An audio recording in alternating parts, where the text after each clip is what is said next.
વલસાડ જિલ્લામાં આજે પણ વરસાદી માહોલ છવાઈ રહ્યો છે ત્યારે વાપીમાં વરસાદને કારણે થોડા સમય જ રસ્તાઓ પાણી થઈ ગયા અને વાપીની સાથે વલસાડ, ધરમપુર, કપરાડા, પારડી અને ઉમરગામ તાલુકામાં પણ છૂટો છવાયો વરસાદ વરસ્યો। છેલ્લા એક અઠવાડિયાથી વલસાડ જિલ્લામાં વરસાદની હેલી યથાવત છે।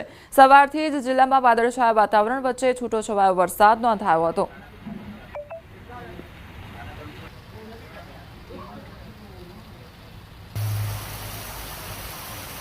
પોરબંદર જિલ્લામાં પણ મેઘમહેર સર્જાઈ રહી છે। પોરબંદર તાલુકાના બરડા પંથકના ગામોમાં વરસાદ વરસ્યો। અડવાણા ગામ નજીક આવેલ સોરઠી ડેમ બીજી વખત ઓવરફ્લો થતા ખેડૂતોમાં ખુશીનો માહોલ જોવા મળ્યો। બરડાના 12 થી 13 જેટલા ગામોને આ ડેમમાંથી સિંચાઈનું પાણી મળતું હોવાથી ડેમ નજીકના આસપાસના ગ્રામજનોમાં ખુશી જોવા મળી રહી છે।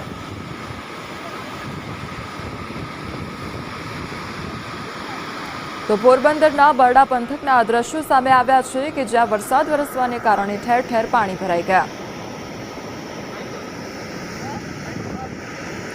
સાબરકાંઠાના હરણાવ ડેમમાંથી પાણી છોડવામાં આવ્યું છે। ઉપરવાસમાં ભારે વરસાદથી ડેમમાં પાણી આવ્યું।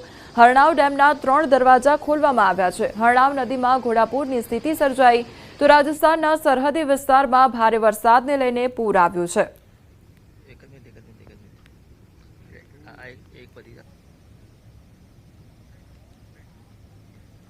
વરસાદ